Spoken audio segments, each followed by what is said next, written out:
Give thanks and praise. Welcome back, Distance.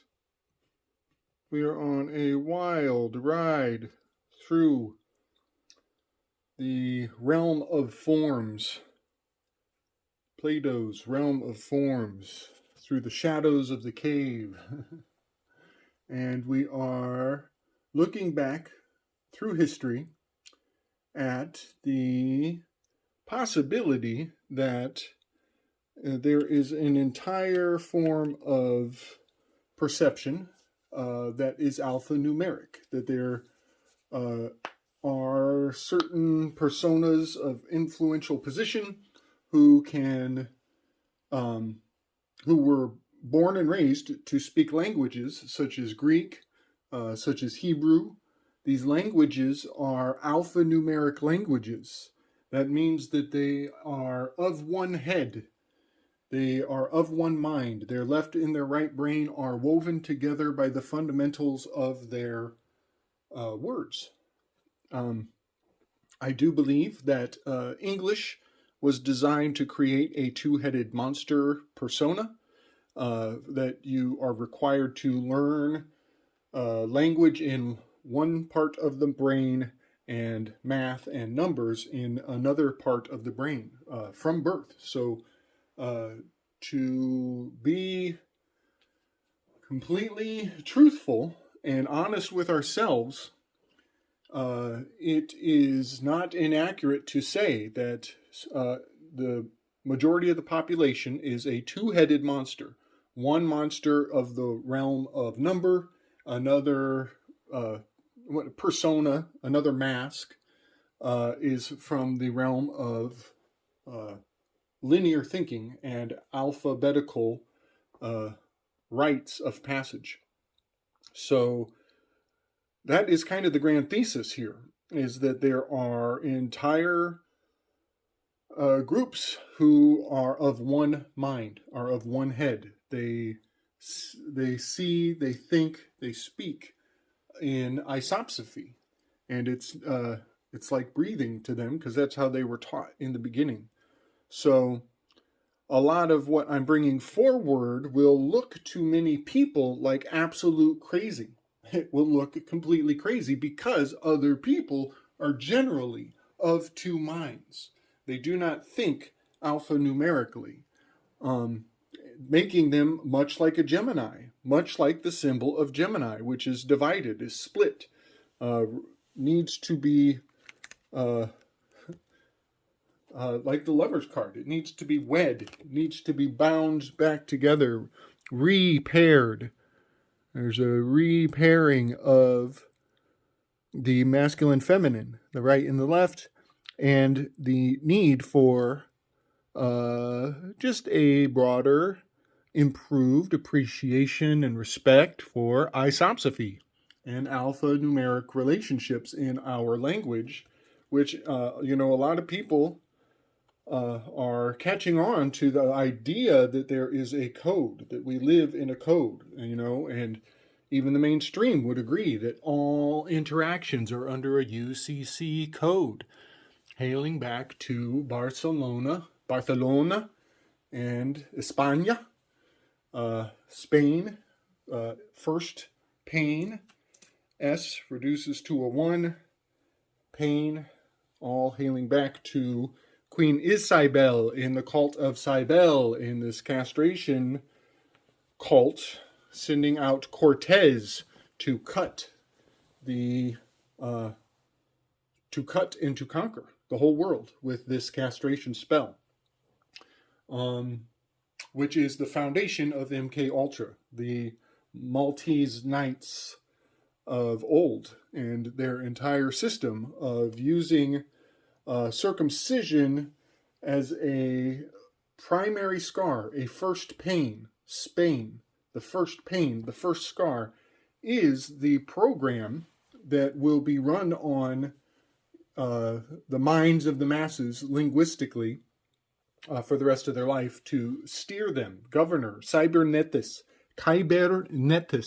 means the steersman. It's the governor, the plotter. It is the helm, It's the helm is the steering wheel of your will.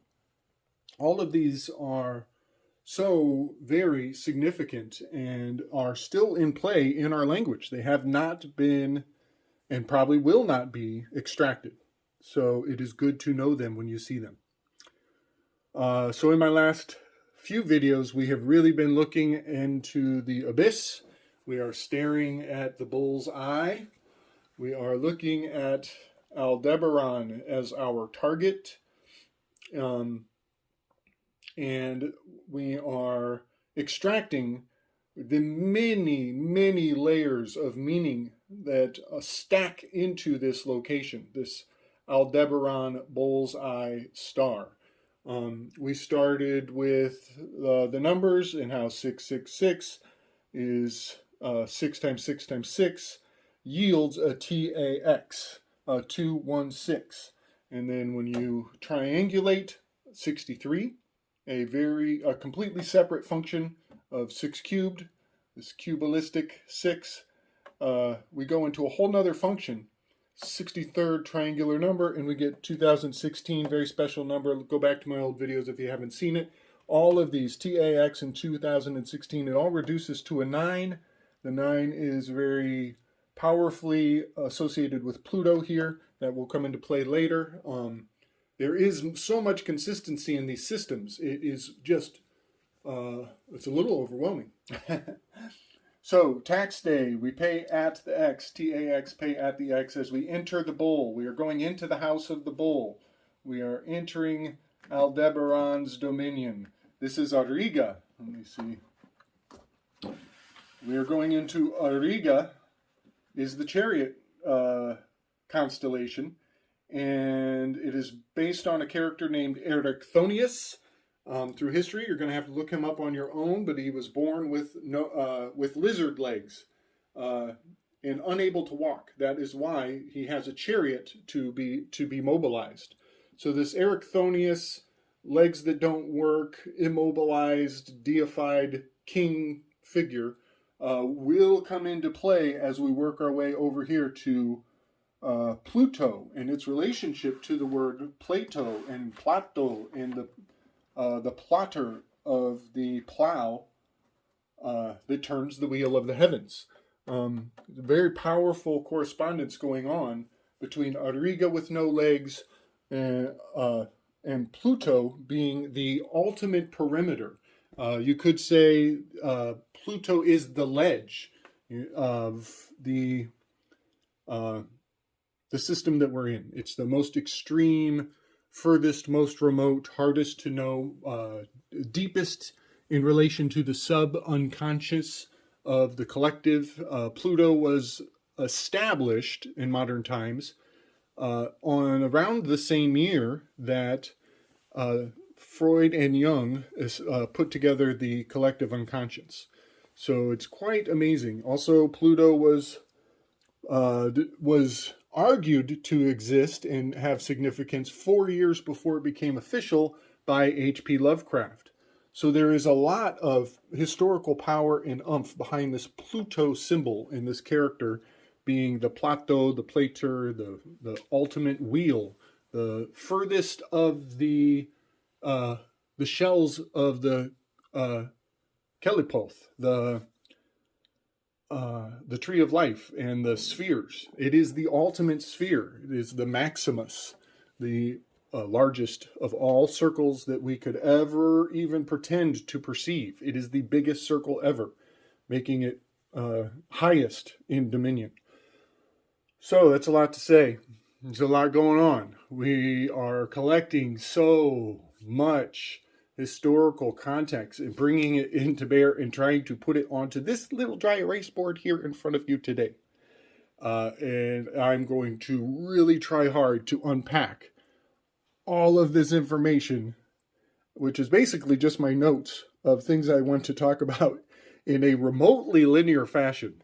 This is so far out, folks. So please just bear with me. It really is scattered. It is quite a task to bring so many thoughts and so many historical points into context. So Anybody who looks into Ross Ben's work, he has great information and intel on the occult significance of Aldebaran, the bullseye star.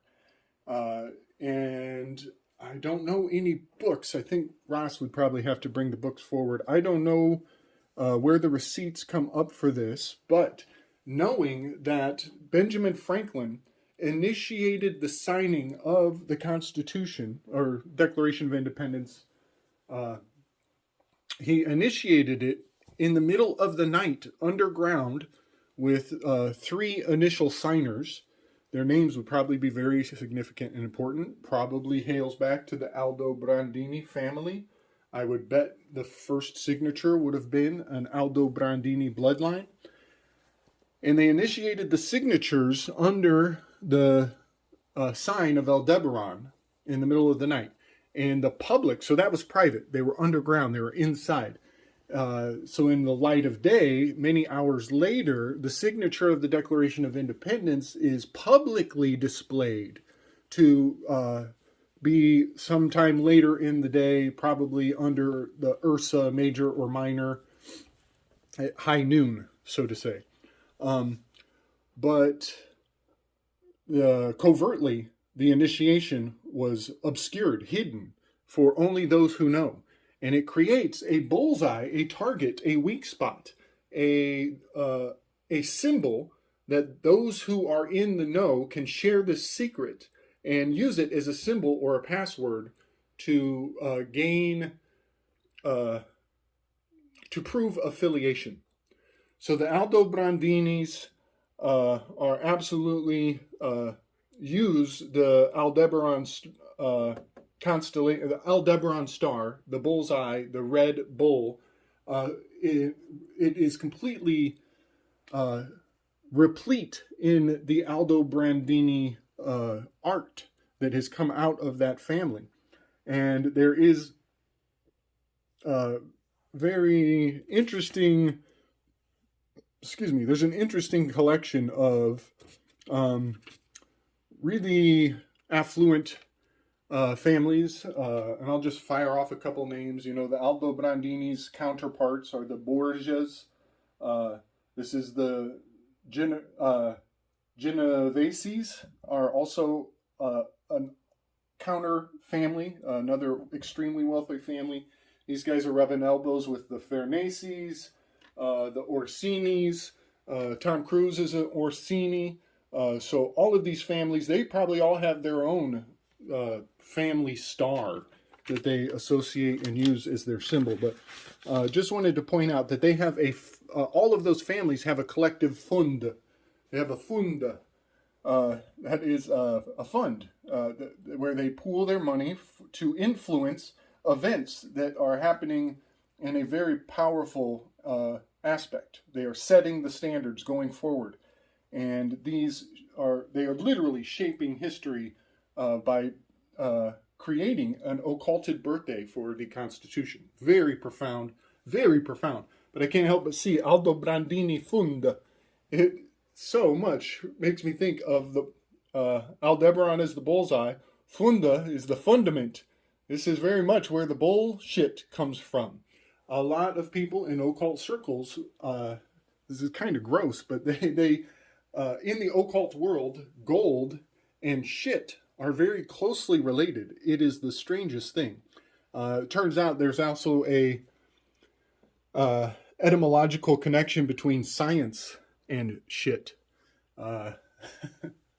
It's very interesting. It also makes me think of eschatology. But anyways, moving forward, this bullshit, this Aldobrandini fund, it is the bullion. This is the bull lion.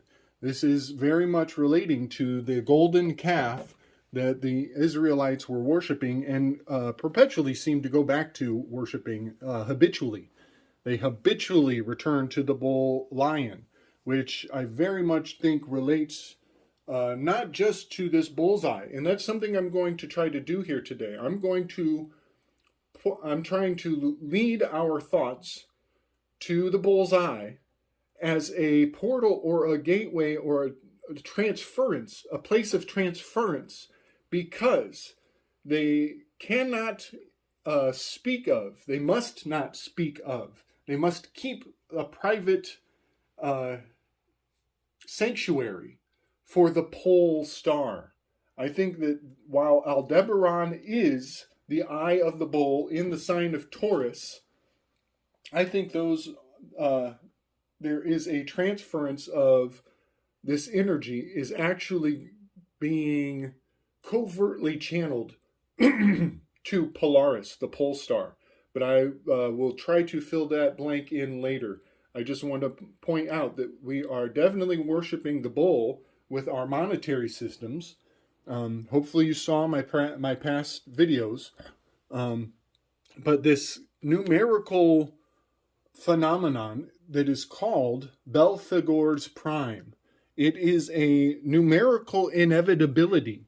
Whatever language or sounds or symbols that we were using, let's say that we are now abracadabra, we are Swahili, we're speaking Swahili, we use totally different symbols, but when you lay them out linearly, when you use your symbols in a linear fashion, there are numerological inevitable forms that will manifest out of your language because you laid it out linearly.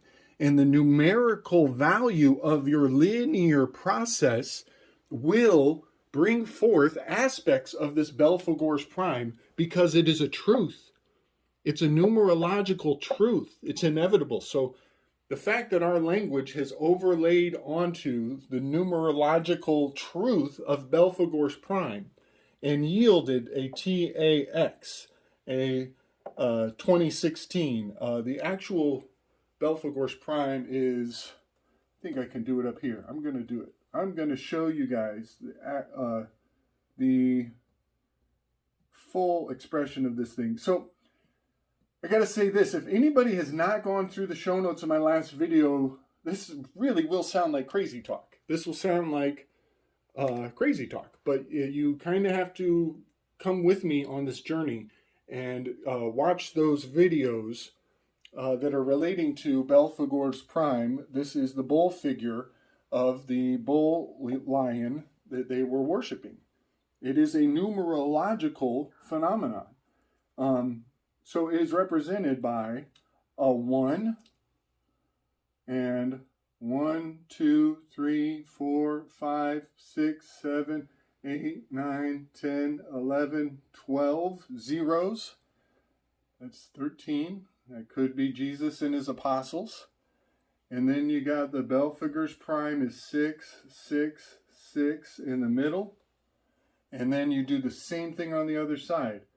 Oh, oh, oh, oh, oh, oh, oh, oh, oh, oh, oh.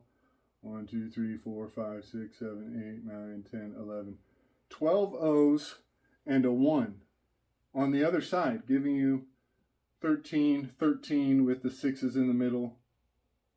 And so it is called a naughty prime because it has a lot of knots. Not. It's very naughty.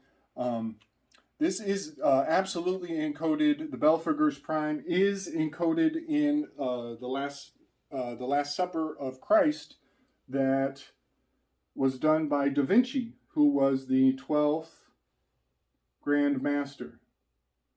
He was the 12th Grand Master of the Priory of Zion, I believe. Am I getting that right? So anyways, BelPHegor's prime is a huge deal. It's a huge freaking deal. Oh, you guys can't even see my writing up there. I'm sorry. There. I'm sorry, folks. So professional. So professional. All right. Yeah, that probably missed the mark, but I'm not going back. We're 19 minutes in. We gotta plug on. So, BelPHegor's prime, it's a huge deal. It is a huge deal. So yeah, Last Supper, Christ is sitting in the middle. He's in the center place. His, I believe his shirt generates the image of a bull, some kind of talisman on his chest. It looks like a bull. It's all a creepy conversion of people's admiration. They're thinking they're there for this Christian appreciation. And it's being captured and harnessed and pushed on and converted and transferred to another expression of the bull lion. So the Christians are being led astray to give their admiration and louche to this bull lion through Da Vinci's Last Supper painting. It is a trip and a half, folks. And this pattern of a great mind, somebody who's obsessed with knowing, an accomplished great mind, using people's faith as a means to fool them, to trick them into worshiping some form of bullshit. This bullseye Aldobrandini bull worship. It's fucking crazy. This thing keeps popping up everywhere, and that is true to the biblical storyline. This damn thing is popping up all over the place, and the protagonists of both the Old and the New Testament, they flip their shit when this fucking bull lion shows up. So Moses goes up on the mountain, comes back with tablets. Israelites worshiping the bull. He flips his shit. He breaks the tablets. Got to go back and make a new covenant. It's a bunch of baloney. And then he comes and kills a bunch of people because they were worshiping the bull lion. That's pretty interesting. Moses was a pretty good dude, pretty level-headed. Must have known some stuff. Must have known that this bull lion is not beneficial. So then, New Testament, Christ goes into the ban king, the money changers. They are banning the king. They are defiling sovereignty.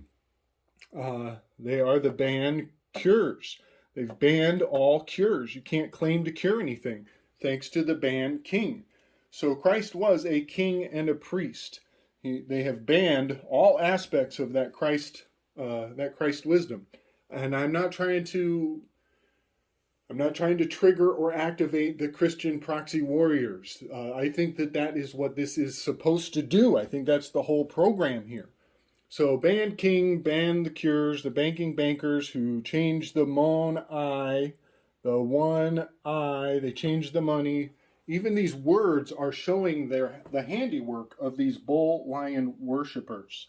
So the mon I this is even mu ni. This is kneeling to the cow. Mu ni, mon I. It's all hailing back to this Aldobrandini funda, the bullshit. So the bankers in this parable of Christ turning the tables. That's a 222, by the way. Christ turning the tables on the money changers. The reason he did that is multifaceted. His reasoning, his thinking, his people's interpretation of why, the yod, why he did it. And one of many lines of reasoning for explaining why Christ flipped the tables was because there were unsanctioned images placed on the coins. There is a very powerful line of thought that Christ was offended by the mon I because they had changed the images on it. They were the money changers. They changed it and they put an image of the bull. It was Hathor worship. Hathor worship is basically blood money. It's the money. So worshipping Hathor involves the killing of a bull and bathing in its blood. So having a red bull is catching the blood. The bull at the bottom, catching the blood of the bull, becomes a red bull. And then there is some unholy sacrament of drinking from the blood of the bull, bathing in the blood of the bull. It's all so freaking Spain-centric, that aspect of the bulls and Spanish conquistador ritual and ceremony. It is wild. But all of these are hailing to Hathor. Hathor is the bull goddess. She's got these crazy freaking ears. They tell us that her ears are why she's a bull. I think her ears actually are encoding a circumcision, uh, but I don't want to get too into that. So guess what I did the other day on the weave with the spiders? I'm looking at our Ban King notes, our Ban Cures notes, our $100 bills, and I'm looking at Benjamin fucking Franklin, that diabolical bastard. Benjamin Franklin is on the $100 bill note, and right next to him there is a quill, which a quill is the old plume. It is the pen that was used to write with. And there is also an ink well. And on the ink well is the bell, the Liberty Bell. So we've got a $100 bill with a bell on the bill. And when I took the picture of the Liberty Bell and looked closely, it was broken. It was split. It was fractured right down the middle. So I cut and paste. I cropped and reversed, and I put the left to the right and the right to the left. And guess what I found on Benjamin Franklin's $100 bill with the bell? It turns out the whole image was a bull. It's Hawthorne worship. They've put the fucking BelPHegor, the bull's figure, is back on the money again. And that inkwell next to Benjamin Franklin is crystal clear, encoding the Bell figure and BelPHegor's prime and the 666. This is so fucking amazing, folks. It's so fucking amazing. It blows my damn mind. Because the Red Bull is the vessel, the cup that is filled with faith, with your trust, with your belief. With blood, and that inkwell that he is next to is the Red Bull. It's a red vessel, a red container. Even the color of the Liberty Bell and the little inkwell on the dollar bill is all just red enough to imply some degree of blood content. It is an absolute trip and a half. So if you've been watching my videos, you know that Benjamin Franklin is on my radar. I already did a BJF and pointed out how BJF is a 216. Benjamin Franklin, as in. But then I looked at it again. I came at it from another angle because these fools are on another level with their alphanumeric thinking. They think in isopsophy without a second glance. That is how their brain works. So these things make sense very quickly for them. En is a 5 and a 5, an ordinal reduced. 5 plus 5 goes to 10, reduces to a 1. So the name Ben, a good, is a 2 and a 1. Franklin, again, is the 6. And for anybody who hasn't gone, you've really got to catch up with me, folks. But 216 is highly encoded in Gemini. 21st card is the world card. 6th card is the lover's card. It all goes to Gemini, and in my mind is a bit of a mockery to the fact that most of the world divides math and language. The matriarch and the patriarch, the Ma'at and Thoth, your thoughts.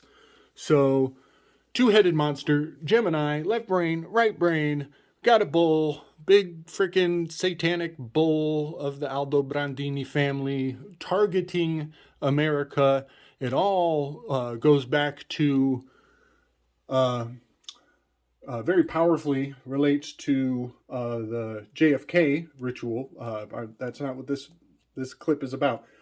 So when you look into the BelPHegor's prime, and I'm gonna expand this out, but you guys are gonna have to just take me on face value, and I will bring receipts on this. But BelPHegor's prime is a mathematical phenomenon that is considered the demonic ambassador to France. Did I spell ambassador right? There's no E on the end. The demonic ambassador to France is BelPHegor's Prime, and it is accepted, standardized. It is cohesive with, it is, what's the word I'm looking for? It is decided, established, that BelPHegor's Prime, demonic ambassador to France, represents sloth. It is one of the 7 deadly sins, and sloth is BelPHegor's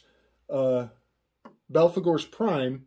Sloth is his dominion. He has dominion over sloth as the ambassador to France. All of this is quite profound, out of this world, because we all know Benjamin Franklin was given Postmaster General by France and their Postmaster General, who was one of the members of that Hellfire Club. So Benjamin Franklin came to France, got converted, and sent back to create our postal service. And it is quite amazing that he was an ambassador to France, and BelPHegor's Prime stands in that position on a intellectual level, on a standardized level. So this relationship of Benjamin Franklin, BelPHegor's Prime, it's quite amazing. And I got to point out BP, that's BelPHegor's Prime. B is a 2, BelPHegor Prime. P is a 16.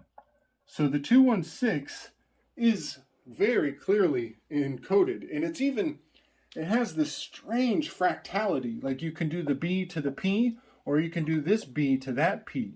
It has this fractal expansiveness, much like I did here with Benjamin Franklin, using a letter in the middle of his name, but expanding it out again, it still comes forward. The BP oil spill, you better believe, that was completely animal sacrifice. That is what the bull lion is all about, animal sacrifice. And this whole program is supporting and inundating our thinking and history with social Darwinism and convincing humans that they are the animals, that they are less than complete, that they are split within themselves of 2 minds. Very, very amazing. So I'm looking at that $100 bill. I'm looking at the word bill in a whole new light because it is so similar to bull. Sure enough, you drop this 2 down for the B, and you look and you get ills. 2 ills. That's a pox on both your houses. 2 houses, 2 towers, 2 mines. Gemini. Ills. That's the pox. The pox on both your families. That's 2 ills on 2 towers, on 2 houses. And if you didn't see my last video, POXX, that's a 1666, hailing back to Sabbatai Zeddy and that whole movement of the Sabbateans, hailing back to the London fires and the beginning of birth certification and human souls being lost at sea and having paperwork, paper terrorism, foisted,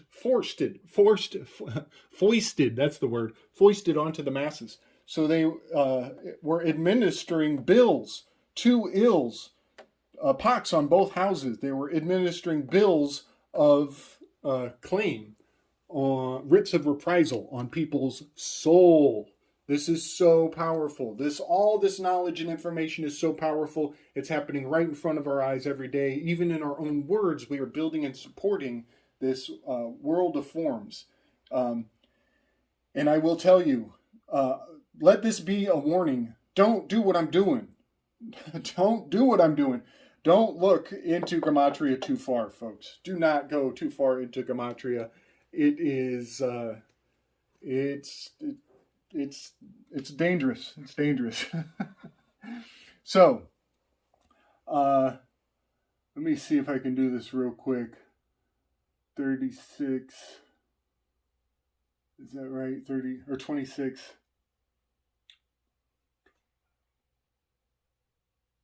I wonder if I got that right. I feel like I might have messed up my BelPHegor's prime up there. But anyway, what I want to get at here is Fort Knox. And in 1941-ish, 41 being M.A., Ma'at, math, the center of the magical square of the moon, 41. In 1941, they moved all of the bullion, the gold, to Fort Knox. Oh, is my marker out? They moved all the bullion to Fort Knox.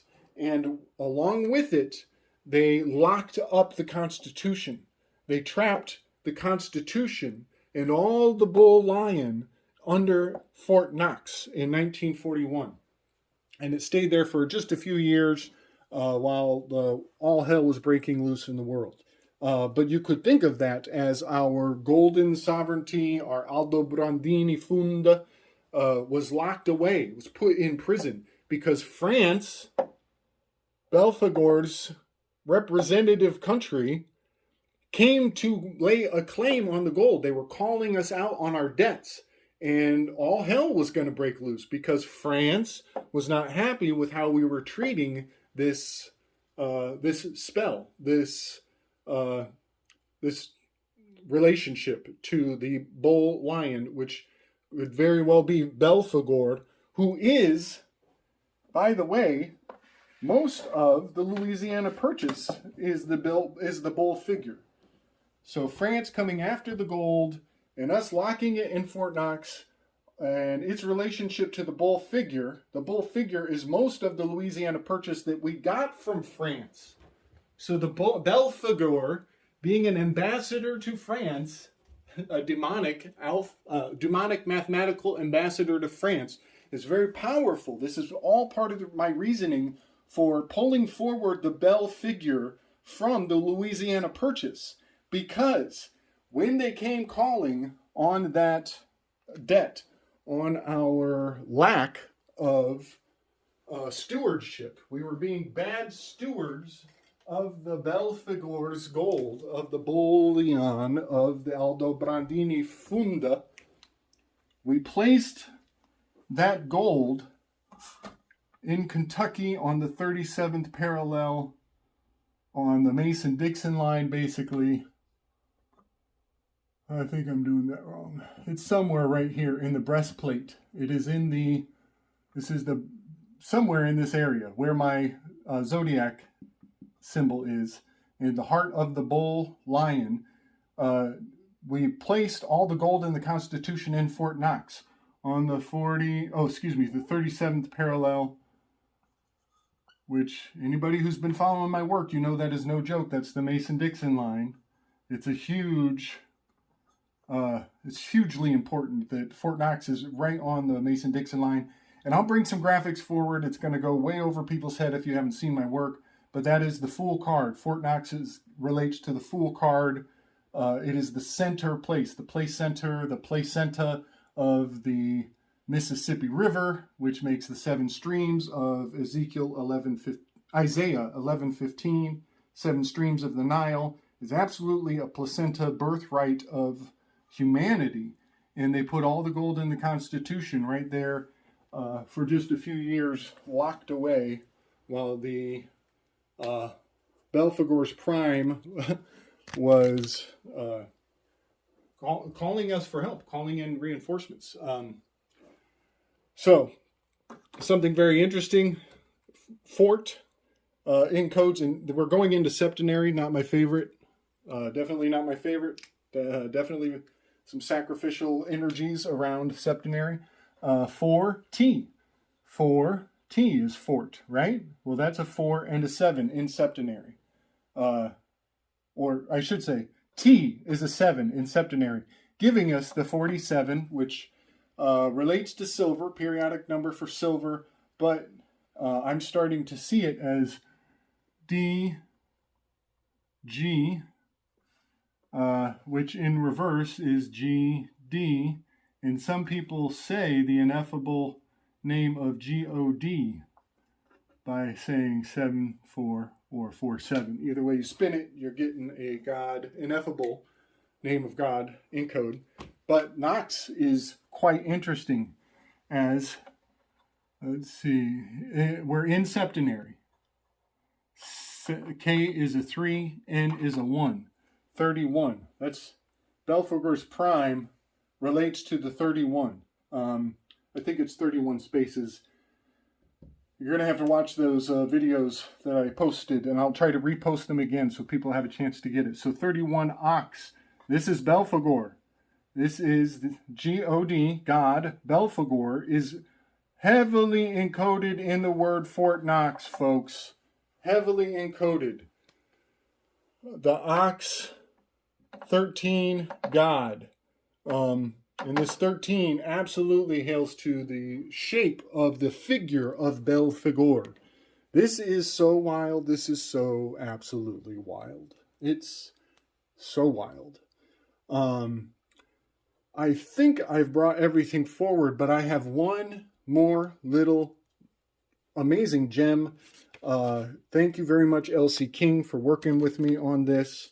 I'm going to bring forward a graphic in my next video. We are really going to focus on this $100 bill and its relationship to BelPHegor's prime.